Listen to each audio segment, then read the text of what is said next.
Hey everybody, this is Rich and you're with Beekeeping with Rich.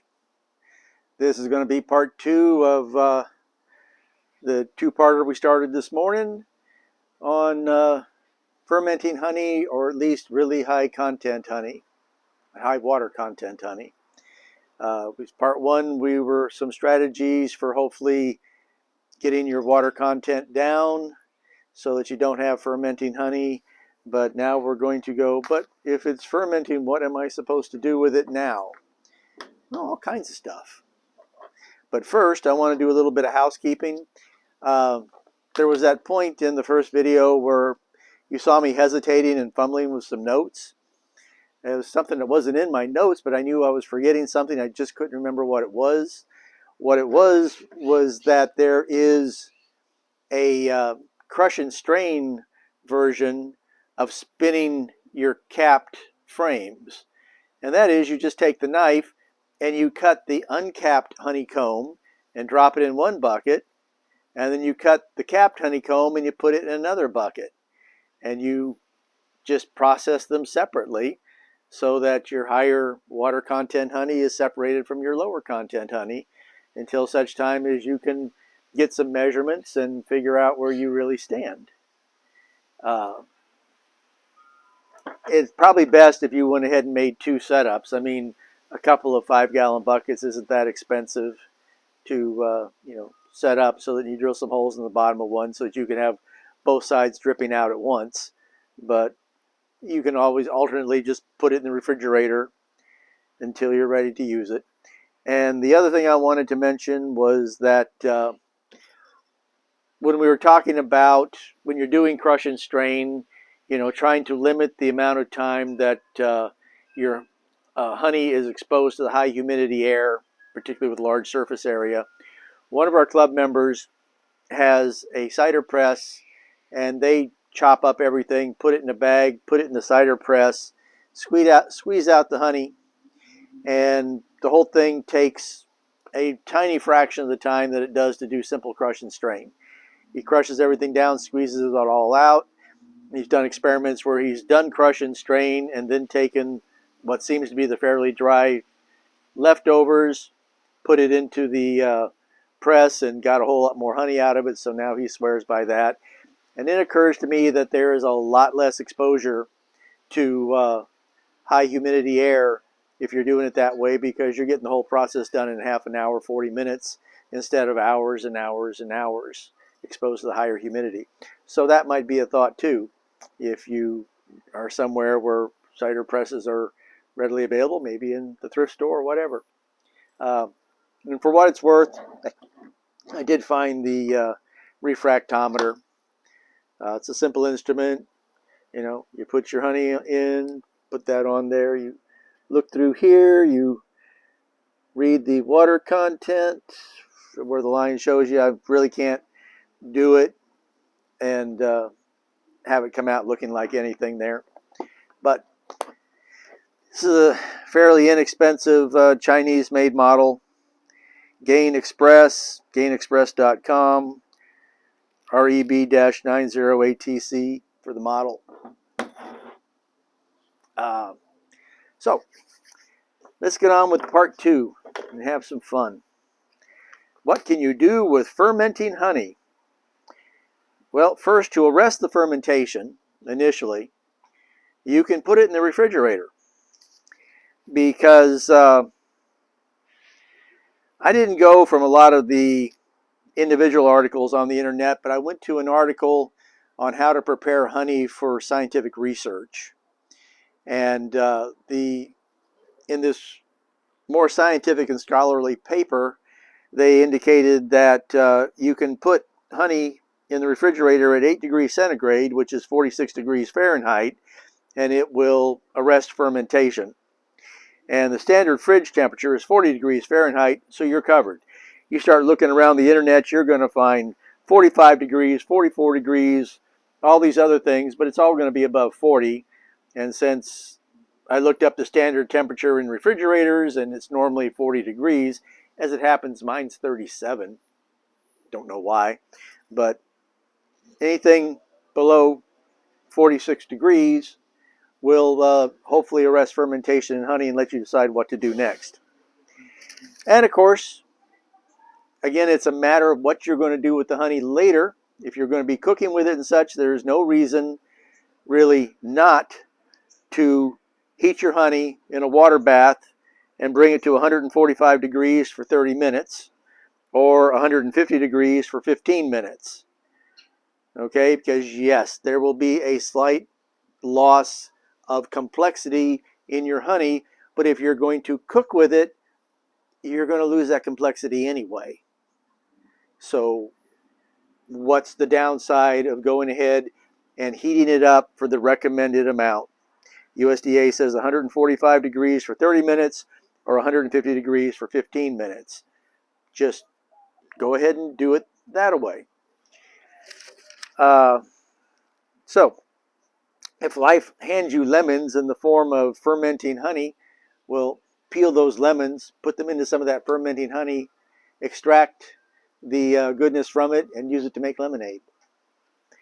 Which is just a funny way of saying that you can make simple syrups. Now, if you're going to make a simple syrup with sugar and water, it's just like bee feed. It's 1-to-1, 1 by weight to 1 by weight, or 1 cup and 1 cup, basically. But that can vary on the granulation of the sugar.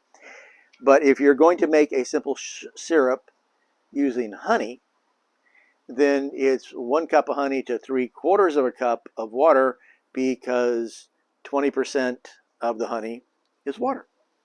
Or else you wouldn't be doing this, because you'd have a low enough percentage that you could use for other things. But before you make a simple syrup using honey and water, take the honey, dice up, peel lemon zest or orange zest and put in it for an infusion, slice up ginger and put it in there for an infusion, pomegranate seeds, whatever floats your boat and can make an infusion in the honey. Do that first, and then make a simple syrup from that to use for whatever purposes you would use a simple syrup for, whether it's to make a mixed drink cocktail or flavoring tea or whatever. That kind of brings us logically to doing liqueurs and cordials. What is Berenjeger? Well, it's just honey and, not quite grain alcohol, but it's just honey and alcohol. These days, honey whiskeys are popular, honey brandies are popular. I've made honey rums, though I haven't really seen them in the stores. You can make a ginger gin. Do a slice up a whole bunch of ginger, put it in some honey that's starting to ferment, because these fermentables are what is desired here. It gives a complexity.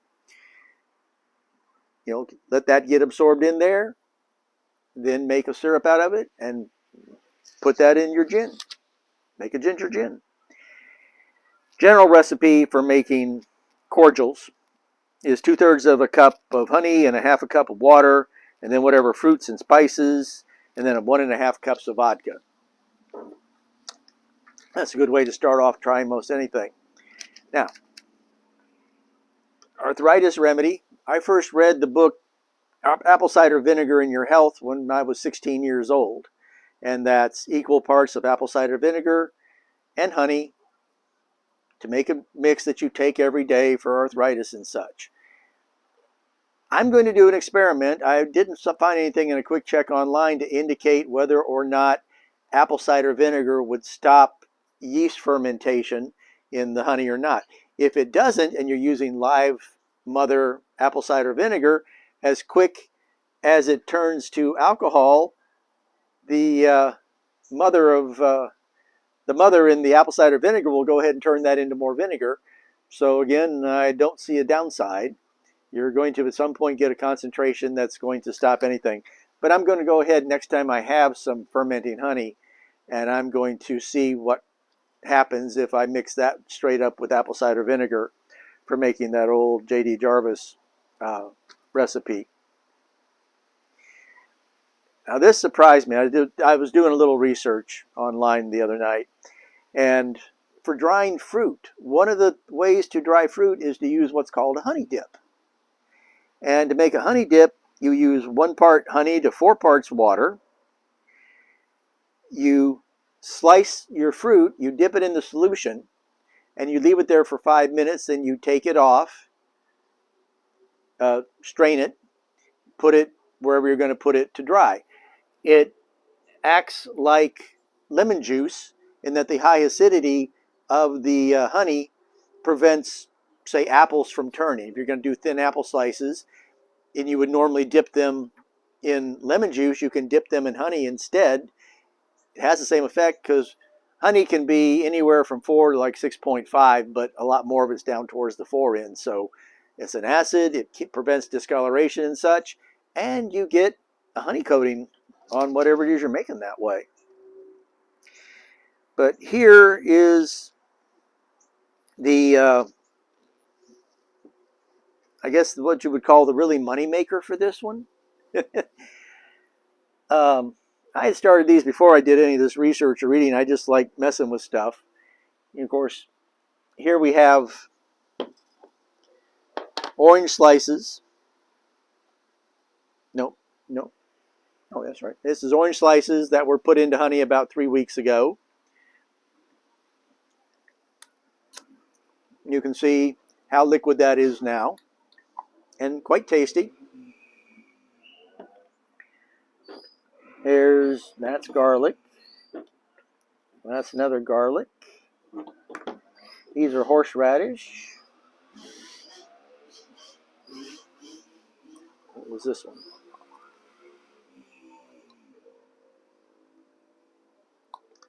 Don't remember. Let me find out. Oh.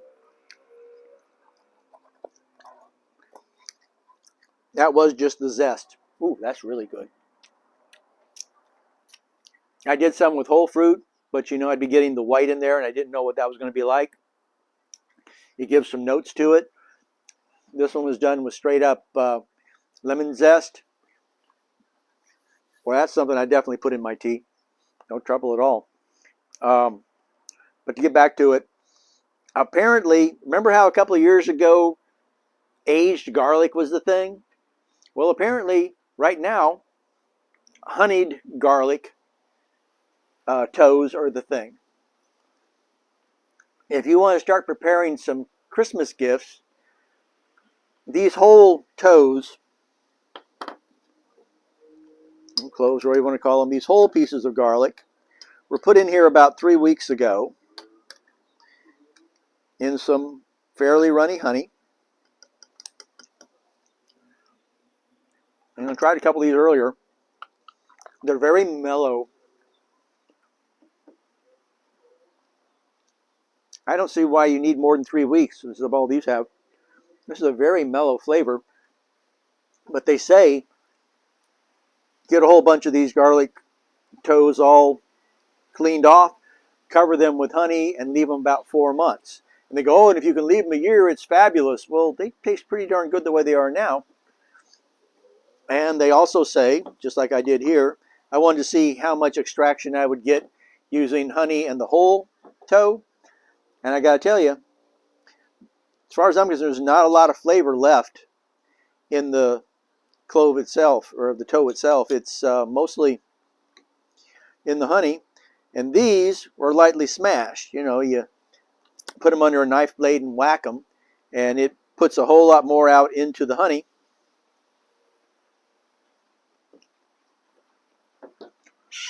Well, these were done the same day,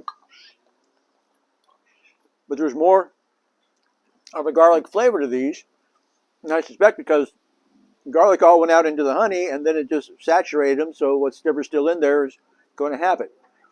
Now, these two are horseradish. Now, I'm not going to bother to taste one of them right now. I have tasted them. And again, the horseradish now just like straw. There's no horseradish oomph left. There's also no horseradish in the nose left in this. You know how you take a little piece of horseradish and bam, it just blows right through your nostrils? This isn't doing that, but the flavor is wonderful. Definitely can be used to cook with something. But the thing is fermented garlic, honey. And fermented is the word here. they want this stuff to ferment. Now, I'm going to in fact, I just watched a thing where a guy chopped up whole bunches of hot peppers, serranos, and everything else, and put it in the honey. And he had a batch he made right there, and then he had a batch he made a month ago. And the ones he made a month ago, everything was mellowing out, but it was still quite hot. But if you do that, you're going to, drizzle. So one of the things you do with the garlic cloves is drizzle on things like baked squashes, baked pumpkin, things like that. A little drizzle, a little honey garlic drizzle on things like a baked squash. Any baked root vegetable and such apparently is quite a thing. You can make your Christmas presents up. Get yourself a big batch of garlic toes going. Put them in a jar along with, put them in jars along with the honey. And if you have foodies in your family or foodies in your friends, apparently this is a highly prized gift anymore. I'll probably keep some of this around.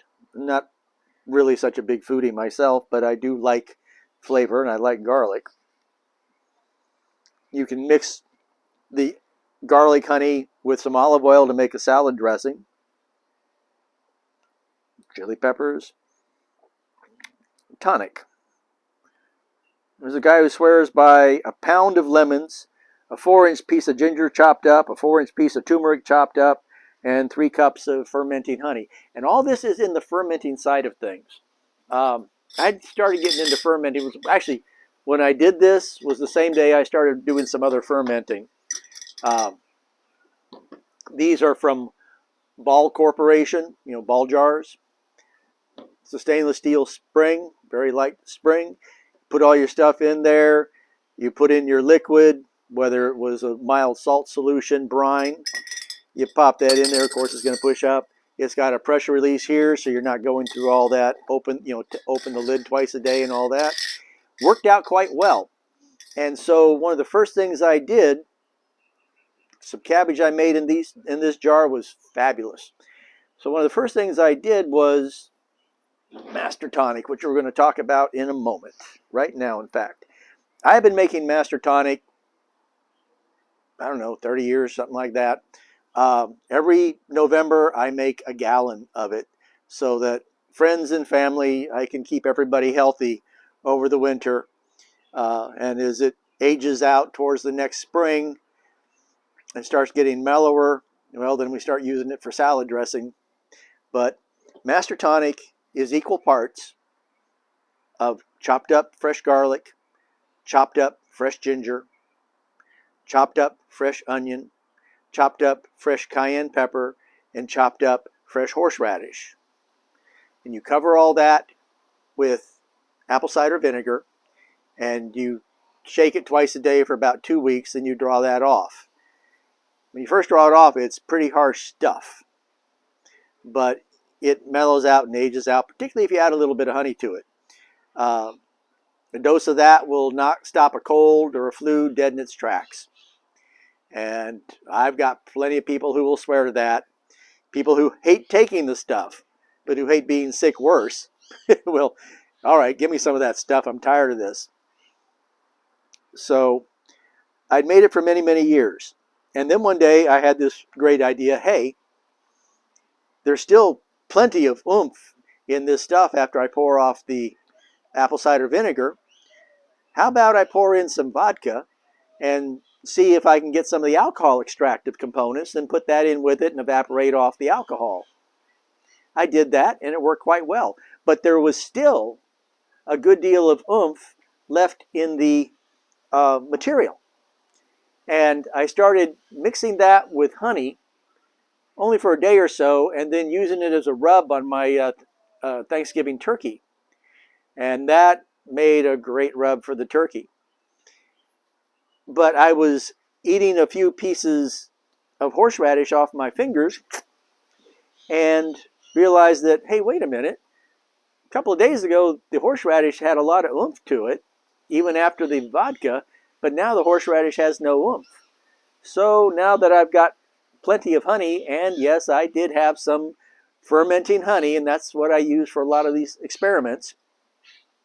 I chopped up a bunch. I chopped up a batch of Master Tonic herbs, put them in a jar, just poured the honey straight on them, and I wanted that fermented aspect to it. And one of the things about lacto fermentation is it starts usually with some cabbage, because cabbage always has the right bacteria in it to do a lacto fermentation. So on top of the Master Tonic ingredients, I chopped up some cabbage to get everything started, and that worked perfectly.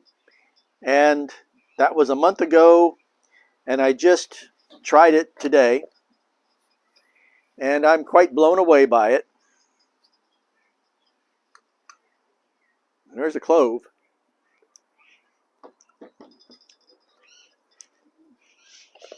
The juice is wonderful. It's hot, it's spicy, and it's beautifully aged. Would you like me to dump some of this in a bowl, dear? Okay.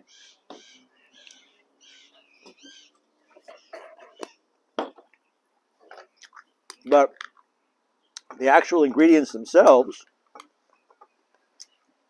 are breaking down, and they have no oomph left in them.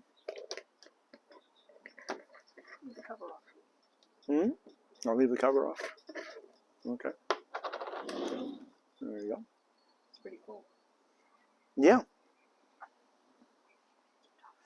And I can't wait to draw this off. It is a completely different animal, and one that I think I'm going to enjoy thoroughly. So what are you going to do with it? Well, one of the things that I do is, normally I've been taking honey after I've done those 2 extractions and putting it with the Master Tonic ingredients, and then I draw that off and I label it throat coat. It's a heavier, richer version, but it's really great for a sore throat and such, and I think I'm just going to have this as a super throat coat, unless I figure out something else to do with it. But now, thinking of something else that you can do with it, you can make creamed honey from your fermenting honey. Here's some creamed honey. And you don't have to pay some beekeeping company $40 for a kit. No need. You go to your local food store, you go to the honey section, and you look for creamed honey. Now, what creamed honey is, normally granulation in honey is a fairly large crystal. But there is this special crystal, which is minute, super tiny crystal. And if you use that in honey, you heat up the honey to make sure there's no chance that there's any of the big type crystals floating around. So it's just a mild warming. Just even you start with it probably liquid, but you bring it up a little bit, you make sure everything's nice and loose. You add the creamed honey that you can get from the store, as long as it's natural creamed honey. This is the size jar. This is the jar that I originally bought my creamed honey from Publix in. Publix brand natural creamed honey. I made a jar this size from it, and this is all I have left at this point. I've got to make a new batch here really soon. But with everything nicely warmed up, you put this in it, and yes, these crystals melt away. Stir, stir, stir, stir, stir. Make sure everything's mixed up real well. Pour it in a jar. Put it in the back of your fridge.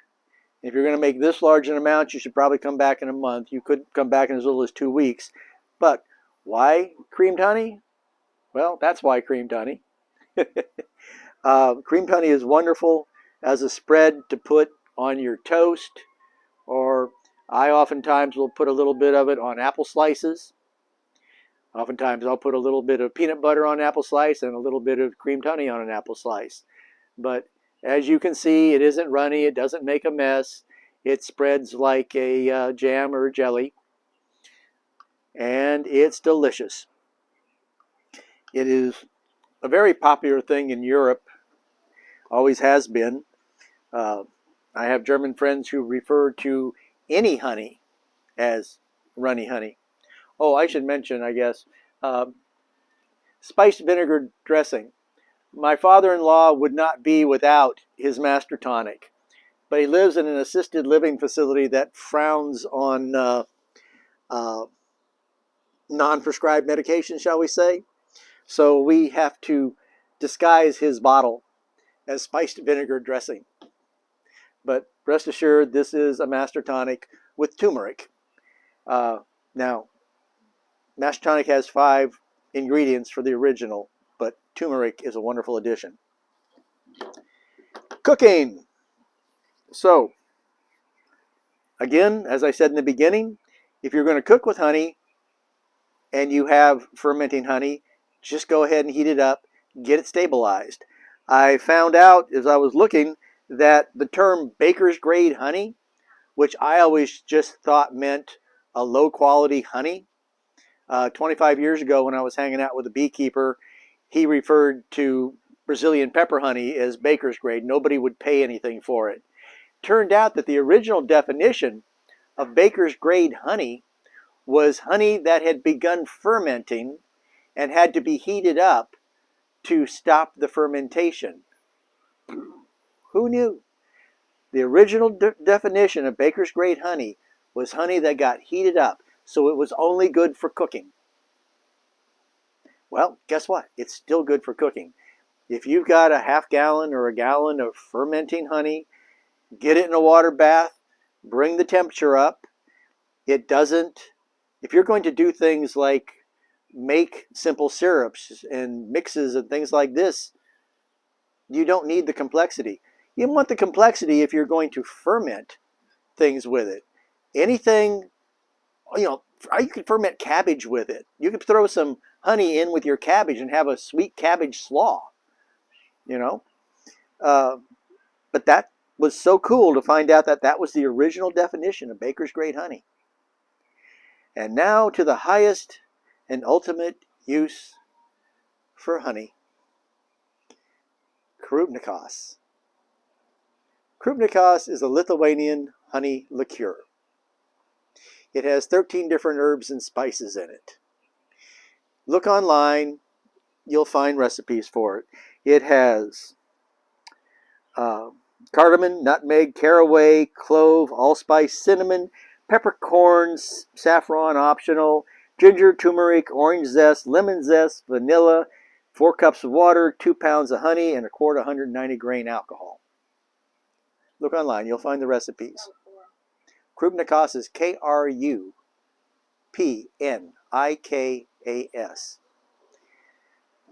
30 years or so ago, I had 2 friends who were Lithuanian.